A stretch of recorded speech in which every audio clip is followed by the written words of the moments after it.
एक छोटे से गांव में एक दर्जी रहता था। उसने अपने बेटे को भी दर्जी का काम सिखा दिया ताकि वह गांव में रहकर अपनी रोजी रोटी कमा सकें। एक दिन सुबह सुबह दर्जी का लड़का अपनी दुकान में काम कर रहा था। तभी वहां एक मुरब्बा बेचने वाली आई और सड़क पर जोर जोर से आवाज लगाने लगी, मुरब्बा ले लो, बढ़िया ताजा मुरब्बा ले लो। दर्जी के लड़के ने जब वह आवाज सुनी तो याद आया कि उसने तो अभी तक सुबह का नाश्ता ही नहीं किया। जरूरी काम खत्म करने की वजह से उसे सुबह सुबह दुकान पर आना पड़ा था। उसे अपने थैले में रखी डबल रोटी की याद आई जो वह घर से चलते समय साथ लेकर आया था। उसने सोचा कि अब वह अपना नाश्ता ताजा और बढ़िया आंवले के मुरब्बे के साथ ही करेगा। मुरब्बा खाकर उसमें ताकत भी आएगी। इतना सोचकर उसने मुरब्बा बेचने वाली औरत को बुलाया। मुरब्बा बेचने वाली ने सोचा कि दर्जी का लड़का सुबह खूब सारा मुरब्बा खरीद लेगा, पर लड़के ने जब केवल 250 ग्राम मुरब्बा तौलने के लिए कहा तो उसे बहुत गुस्सा आया। मुरब्बा देकर और पैसे लेकर वह बड़बड़ाती हुई वहां से चल दी। दर्जी के लड़के ने मुरब्बा का एक आंवला निकालकर खा लिया और उसकी चाशनी डबल रोटी में लगा दी। खाने का सामान एक प्लेट में रखकर वह अपने काम में जुट गया। जब उसे अपने खाने का ध्यान आया तो उसने देखा कि उसकी सारी प्लेट पर ढेर सारी मक्खियां बैठी हैं। उसने मक्खियों को हाथ से उड़ाया पर मक्खियां जरा सा उड़ी और फिर प्लेट पर धावा बोल देती। ये सब देखकर लड़के को बहुत गुस्सा आया। उसने अपने हाथ में लिए हुए सिलाई करने वाले कपड़े को अपनी प्लेट पर दे मारा। कुछ मक्खियां उड़ गई और कुछ उसके कपड़े की चोट से मर भी गई। दर्जी के लड़के ने जब मरी मक्खियों को गिना तो वे पूरी 7 मक्खियां थीं। वह अपनी बहादुरी पर बहुत खुश हुआ। उसने सोचा कि वह कितना बहादुर है। उसने एक ही बार में 7 को मार डाला। उसे अपनी बहादुरी का काम अपने गांव वालों को ही नहीं बल्कि पूरे संसार को बताना चाहिए। ऐसा सोचकर उसने झट से कपड़े की 2 पट्टियां बनाई और उन पर लिखा, एक ही बार में 7। एक पट्टी उसने अपने गले में डाल ली और दूसरी को अपने पेट पर बांध लिया तथा सिलाई का अपना काम छोड़कर अपनी दुकान में रखा पनीर का टुकड़ा लिया और छोटी चिड़िया जो पिंजरे में थी अपने हाथ में उठाई और दुकान बंद करके वह अपनी बहादुरी दिखाने के लिए अपने गांव से निकल पड़ा। वह अपनी बहादुरी पर इतना खुश था कि बहुत दूर तक पैदल चलने पर भी बिल्कुल नहीं थका। जंगल और खेत पार करने के बाद वह एक पहाड़ी से गुजर रहा था। वहीं पर उसे एक बहुत बड़े शरीर वाला आदमी बैठा हुआ दिखाई दिया। वह दर्जी तेजी से चलकर उस आदमी के पास पहुंचा और उसे अपनी कमर में बंधी तथा गले में लटकी पट्टी दिखाकर बोला, तू ये पट्टी पढ़ सकता है तो तुझे पता लग जाएगा कि मैं कौन हूं। वह आदमी उस नगर का पहलवान था। जब उसने पढ़ा कि एक ही बार में 7 तो उसने सोचा कि उसने जरूर एक ही बार में 7 आदमी मार दिए होंगे, पर उसके शरीर को देखकर पहलवान को लड़के की बात पर विश्वास नहीं हुआ। पहलवान ने एक पत्थर उठाया और उसके 2 टुकड़े कर दिए। फिर उस लड़के के हाथ में एक पत्थर देकर उसके 2 टुकड़े करने के लिए कहा। लड़के ने बड़ी चतुराई से वह पत्थर अपनी जेब में रख लिया और चुपके से पनीर निकालकर उसके 2 टुकड़े कर दिए। अपने पत्थर का रंग बदला हुआ देखकर और उसके 2 टुकड़े देखकर पहलवान के दिल में उस लड़के के लिए थोड़ी इज्जत पैदा हो गई। पर अब वह एक बार फिर उस लड़के की बहादुरी को परखना चाहता था। उसने एक बड़ा सा पत्थर उठाया और बोला, देखना मैं इस पत्थर को कितना ऊंचा फेंकता हूं, फिर मेरे बाद तुम भी एक पत्थर ऊपर की ओर फेंकना। फिर देखते हैं कि किसका पत्थर ज्यादा ऊपर जाता है। जिसका पत्थर ज्यादा ऊंचा जाएगा वही बहादुर माना जाएगा। इतना कहकर उस पहलवान ने एक बड़ा सा पत्थर ऊपर की ओर फेंका। पत्थर काफी ऊंचा गया पर फिर जमीन पर आ गिरा। दर्जी बोला, तुम देखना मेरा पत्थर कभी वापस नीचे नहीं आएगा। और इतना कहकर उसने अपनी जेब से वह चिड़िया निकाली जो वह अपनी दुकान से लाया था और ऊपर हवा में उड़ा दी। चिड़िया फुर्र से हवा में उड़कर गायब हो गई। पहलवान ने देखा कि उसका पत्थर तो सचमुच गायब हो गया। जरूर इस दर्जी के हाथ में जादू है। यह सच ही कह रहा है कि इसने एक बार में 7 को मार दिया। इससे लड़कर वह क्यों अपनी हड्डी पसली तोड़वाए। पहलवान ने उस लड़के को बहादुर मान लिया और बिना लड़े वहां से उठकर चला गया। अब तो दर्जी को और भी अभिमान हो गया कि वह बहादुर ही नहीं बल्कि चतुर भी है। उसने अपनी चतुराई से इतने बड़े पहलवान को भगा दिया। अब वह अपना भाग्य आजमाने के लिए आगे चल पड़ा और चलते चलते एक राजा के महल के सामने पहुंच गया। उस महल के आगे एक बहुत सुंदर बाग था। उसकी हरी हरी घास पर वह लेट गया। थोड़ी ही देर में उसे गहरी नींद आ गई। जब राजा के सेवक वहां से गुजरे तो एक अजनबी को सोता देखकर उसके पास पहुंचे और उसके गले तथा पेट पर बंधी हुई पट्टी पढ़कर बहुत हैरान हुए। सोचने लगे, इतने बहादुर आदमी को तो राजा को अपने राज्य की सुरक्षा के लिए रख लेना चाहिए। ऐसा आदमी आसानी से कहां मिलता है। कुछ सेवक दौड़कर राजा के दरबार में पहुंचे और उस लड़के के बारे में बताया। राजा ने अपने सिपाहियों को भेजकर उसे अपने दरबार में बुलवाया। राजा ने जब उस लड़के के गले में बंधी पट्टी को पढ़ा तो बहुत खुश हुआ। राजा ने उसे अपनी सेना में सेनापति बना दिया। राजा के सैनिकों को यह बात ठीक नहीं लगी। उन्होंने सोचा कि एक दुबला पतला नौजवान एक ही वार में 7 को कैसे मार सकता है। यह सब झूठ है। सेना का पहले वाला सेनापति इस निर्णय से बहुत ही नाराज था, पर उस नए सेनापति से झगड़ा मोल लेने के लिए वह तैयार नहीं था कि अकेला ही 7 को मार सकता है, तो वह अकेले आदमी को यूं ही मसल कर रख देगा। उस सेनापति ने अपने सभी विश्वसनीय साथियों को बुलाया और उन सबसे सलाह की कि नए सेनापति से कैसे छुटकारा पाया जाए। राजा की सेना के कुछ प्रमुख लोग राजा के पास पहुंचे और उन्हें अपनी नाराजगी बताई। राजा को यह जानकर बहुत दुहक हुआ कि उसके पुराने विश्वसनीय सैनिक उस नए सेनापति के अधीन काम करना नहीं चाहते।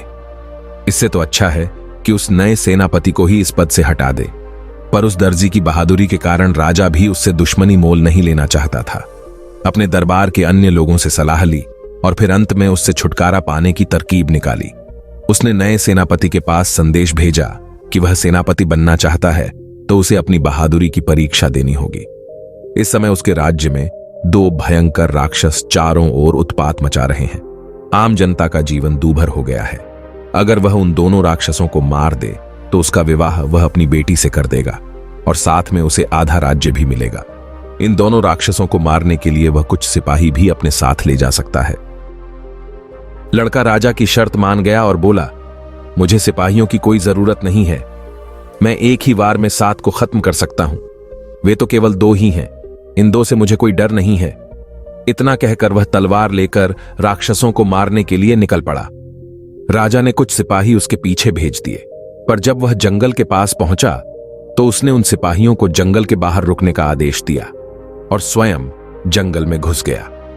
वहां उसने चारों तरफ देखा तो उसे एक विशाल पेड़ के नीचे 2 राक्षस सोते हुए दिखाई दिए। उन दोनों के खर्राटे इतने भयंकर थे कि आसपास के जानवर भी डर के मारे इधर उधर भाग रहे थे। दर्जी को एक तरकीब सूझी। उसने कुछ मोटे मोटे पत्थर उठाकर अपनी जेबों में भर लिए और फिर उसी पेड़ पर चढ़ गया जिसके नीचे वे दोनों राक्षस सोए हुए थे। पेड़ पर चढ़ने के बाद इसने पहले एक राक्षस की छाती पर, फिर दूसरे राक्षस की छाती पर पत्थर फेंकने शुरू कर दिए। पत्थर की चोट से दोनों राक्षसों की नींद खुल गई। एक राक्षस ने सोचा कि उसका साथी उसे पत्थर मार रहा है, तो दूसरे ने भी यही सोचा। पहले वाले को दूसरे पर गुस्सा आया तो उसने दूसरे साथी की नाक पर एक चूसा जमा दिया। इस पर दूसरे साथी को भी गुस्सा आ गया और उसने उठकर अपने साथी की नाक पर एक छूसा जमा दिया। इधर जब दोनों ने आपस में लड़ना शुरू किया तो दर्जी ने चुपके से कभी एक के सिर पर तो कभी दूसरे के सिर पर पत्थर गिराने शुरू कर दिए। पत्थर खाकर दोनों ही राक्षस एक दूसरे के खून के प्यासे हो गए और आपस में पूरी ताकत से लड़ने लगे। दर्जी ने एक बार भारी पत्थर दोनों के सिरों पर गिराए तो उन दोनों ने आसपास के पेड़ उखाड़कर आपस में मारपीट शुरू कर दी। वह दोनों तब तक लड़ते रहे जब तक दोनों मरणासन्न नहीं हो गए। जब दोनों राक्षस धरती पर गिर गए और उनमें से कोई नहीं उठा तो दर्जी पेड़ से उतरा और अपनी तलवार निकालकर उन दोनों की छाती में घोंप दी।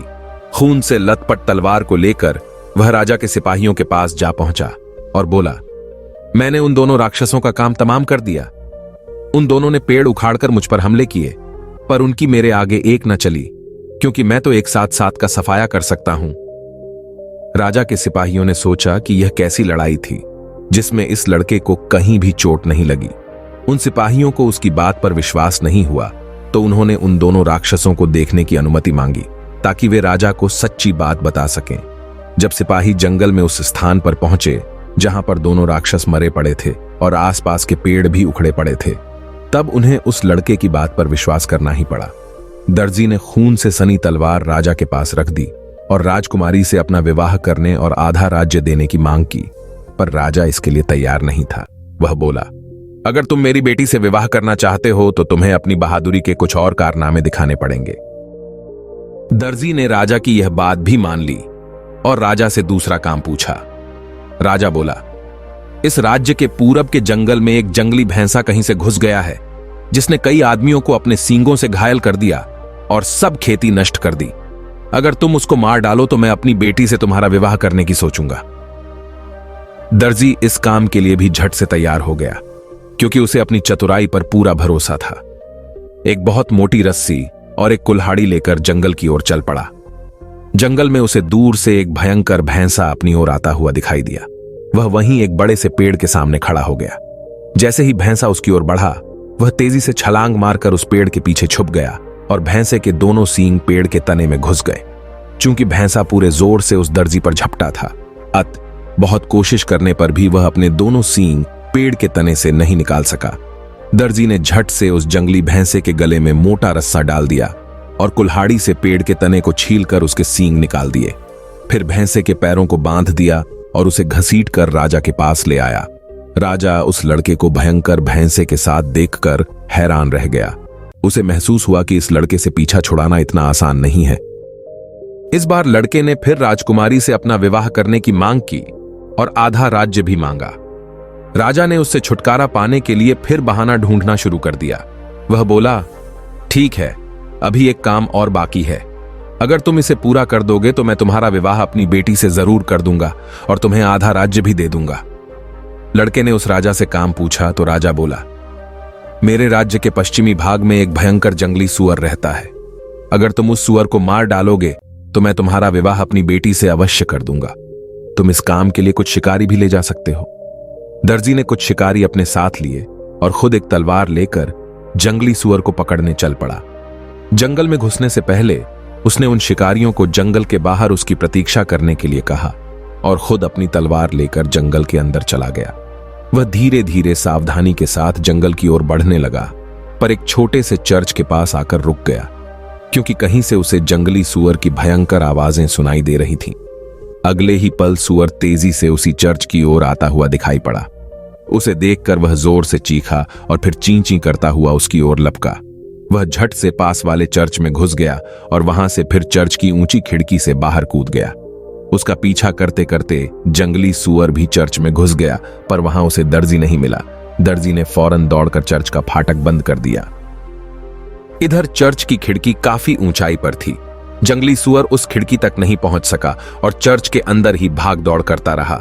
दर्जी ने जंगल के बाहर खड़े हुए शिकारियों को जोरों से आवाज देकर अपने पास बुलाया, ताकि वे सब भी उसकी बुद्धिमानी देख लें। राजा के पास जाकर उन सब शिकारियों ने भी दर्जी की बहादुरी और बुद्धिमानी की खूब प्रशंसा की।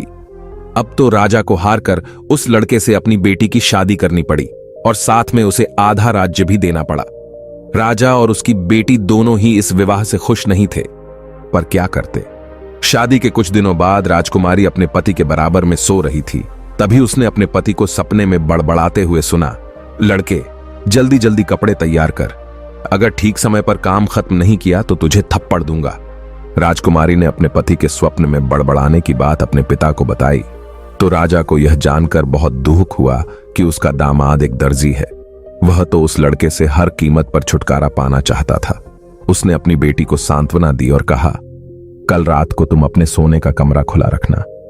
आधी रात में मेरे सिपाही उस दर्जी को उठाकर ले जाएंगे और उसके हाथ पैर बंधवाकर हम उसे एक नाव में डालकर छोड़ देंगे। वह खुद ही मर खप जाएगा। पर दर्जी के विश्वसनीय सेवक ने पिता पुत्री की बातें सुन लीं और जाकर अपने मालिक को बता दी। दर्जी ने उसे धन्यवाद दिया और दोनों बाप बेटी को सबक सिखाने की सोची।